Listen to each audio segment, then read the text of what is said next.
Hello everyone, welcome to tutorial in it. Yeah, we're gonna make a gun, yeah, voice crack right there. Yeah, we're gonna make a gun, gonna try to keep this simple as possible.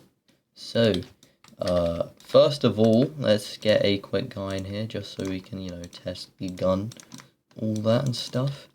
Then we actually need, a gun model. So let's quickly create one. It's nice and simple. I can also use this guy as like a reference for size. Do a little bit of that, a little bit of that, get that, go like that, go like that, and there we go, have a gun. If we just make this a union real quick so it's easier.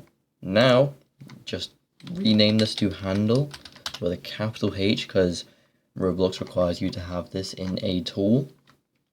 So we have our gun. You can make a model better than this, but I can't at the moment anyways. I can if I really wanted to, but it's going to take ages. So to make a new tool, we put the handle in the tool. Let's rename the tool to gun. Then we put the gun into the starter pack. We have a gun, and as you can see, the gun is kind of clipping into our arm there.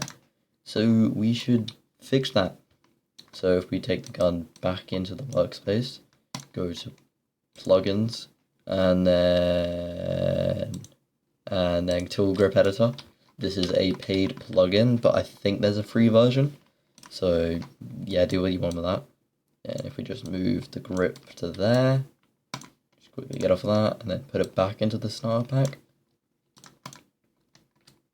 Boom, gun, perfect. Now we need to actually script it. So here we go. We're going to start with the local script first. So we put one local script in here. We should probably rename the local script, but I'm not going to do that for this tutorial. So we just create a few variables. We could create a variable for the tool, which is this, because this is the script, and the parent of the script is the tool. Now we're going to get the player, and PLR is short for player. So game.players.localPlayer. And then we're going to need to get the player's mouse. So if we go local player, what am I doing? Local mouse equals to player get mouse. There we go. So we have the tool, which is there. We have the player who has the tool, which is there. And then we get the mouse of the player, which is just the mouse of the player. So now we're just going to quickly create a quick boolean so that we know if it's equipped or not. So local equipped equals to false, because when we first join the game, you're not going to have equipped. So we're going to start with that, and then we're going to make it so this value changes. So if we go tool.equipped, which is an event which we can connect a function to, if I actually type this correctly. There we go. So what this does is this is an event. So when the tool is equipped, it triggers this event. We then connect the event to a function, which then plays whatever's in the function when the event plays. So if we go equipped equals to true, because we equipped it, and then we need to do the other side, which is unequipped. So tool.equipped is another built-in event. So we connect it to another function. If I can type correctly. There we go. We go equipped equals to false because it's no longer equipped. Now, if we just make it so we can detect when a player presses or clicks on the mouse. So if we go mouse dot button 1 down. Button 1 is left mouse button, or I think it's I think this also works on controllers and mobile, if I remember correctly, because mobile will just be tapping the screen. I'm pretty sure anyways. And then if we go if equipped then, so if this is true, then it'll trigger whatever's in here. Then if we go local target equals to mouse.target. So mouse.target is the part that the mouse is pointing at. So if I go here, if I point my mouse at the spawn location, the target of the mouse is the spawn location. If I put it to the rig, it won't actually do the model, it'll just do whatever part I'm looking at. So if I point at the left leg, it'll be the left leg. So we just put that in a variable. Then if we just go if target, because there might not be a target, then we get the humanoid. No, we don't. Yeah, we do. Local hum, short for humanoid. And then we just go target.parent, find first child, which is a humanoid.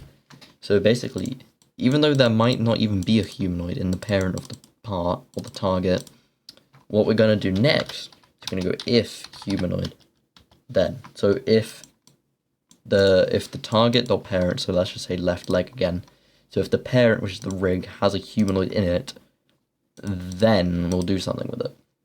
Because this just indicates that the part you hit is a part of a player or a character.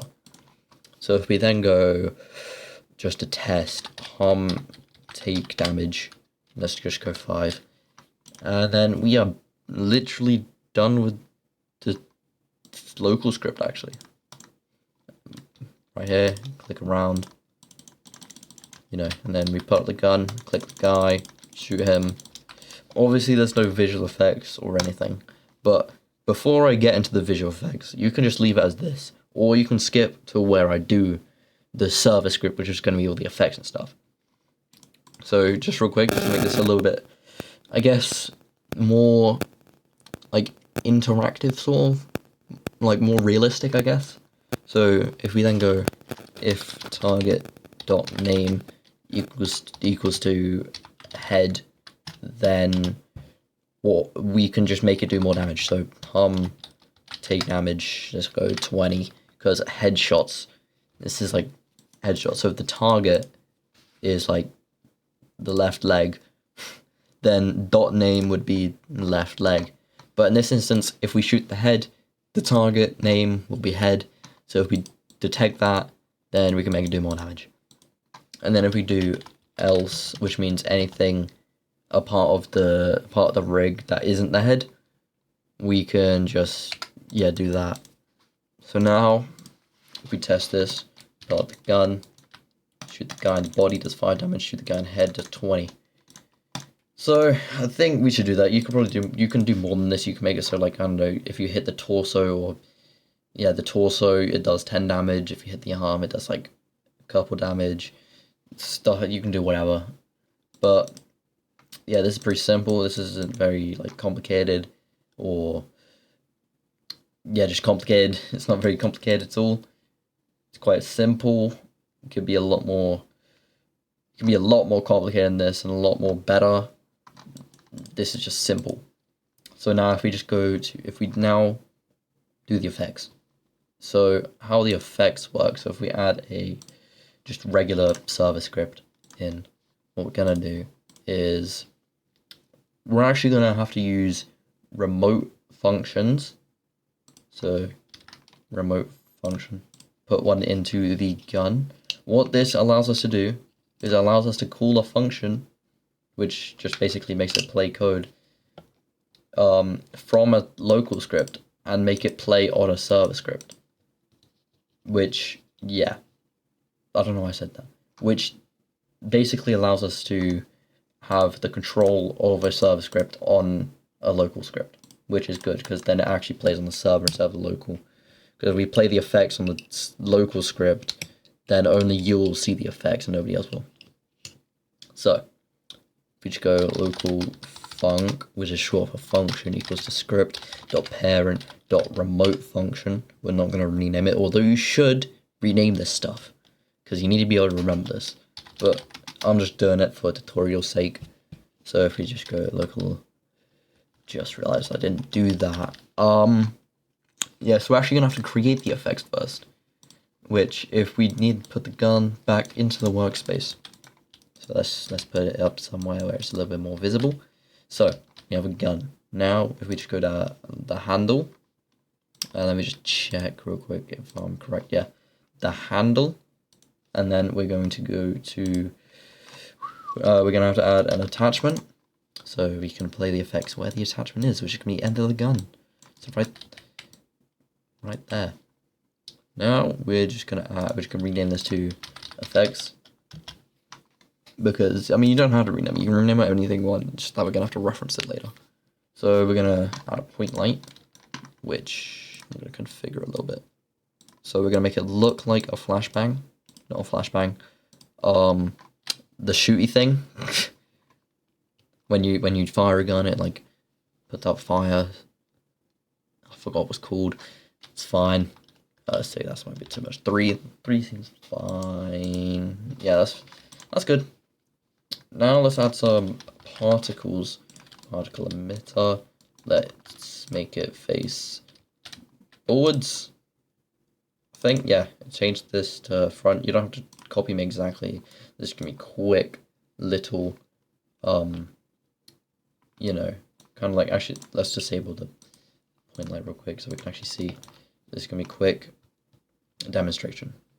So we go 0.05. You can copy these settings if you want. Yeah, okay.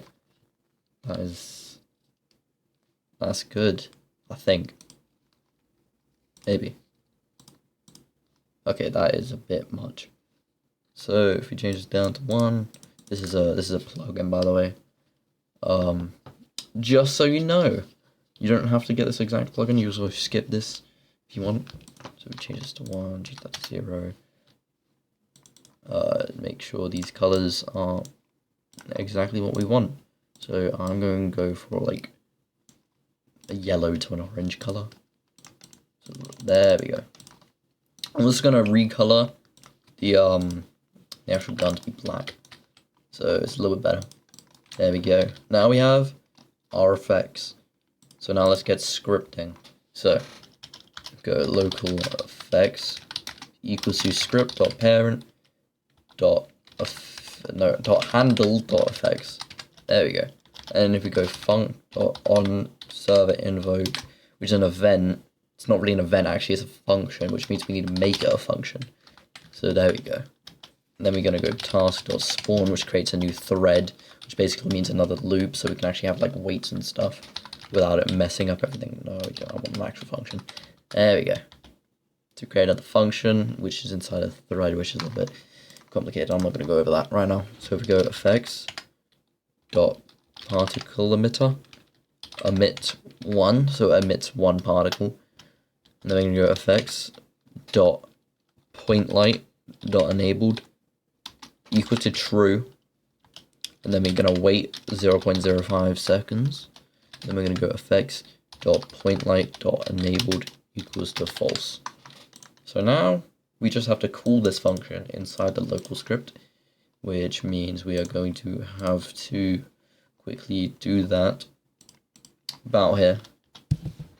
So if we shoot, we're going to do it. So we're going to script.parent.effect. I forgot I didn't rename it. Remote function, invoke server, and then boom. This right here is in it. So if we put this right here, it would have done the same, but it would have been on the local side. So if we're calling this function on the script, on the server script, then it's actually doing it on the server. So now, if we test this, or if you test this, I forgot to put it in the starter pack, which you should do, but like it doesn't matter. We now have effects, bang, bang, bang, bang, bang, bang, bang.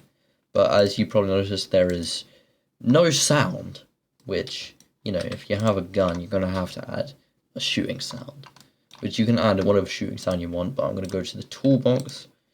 You can make your own one if you want, you can add your own one, but I'm just going to search a gun in the toolbox in audio. Get a good one, that one's good. I'm going to insert it. We're going to rename it to shoot, and then put it into the handle. And that will go back to the server script underneath where you enabled the point light. We're going to go ahead and go script.parent.handle.enabled equal, no, what am I doing? .shoot play. There we go. This plays the sound we want it to. You can also change the sound so the volume's high. I'm going to change it to, I'm just going to keep it 0.5. Make sure it's not looped as well. Here we go. So now if I pick the gun up, boom, done. You can't shoot yourself as well, so that's something. It's probably good. You can. The thing is, there is no cooldown on this, so you can kind of just like spam it. So yeah, I did say it was quite a simple thing, but yeah, that should be the end of this tutorial. If you want to see any more tutorials, anything else, or maybe improving this gun, making maybe some effects better, maybe modeling it, or even just like adding more systems, like an actual cooldown system so you can't just spam it like I just did, or even just like a reload system or ammo system, whatever, just like tell me and I'll see if I can make a tutorial. I might make a tutorial on something like, I don't know, a health bar. That'll seem good. I think that'll be useful. But yeah, that's the end of this. And I will see you probably not actually. If you're watching this, you're probably not going to see any of my videos again. But I will see you in the next one. Bye.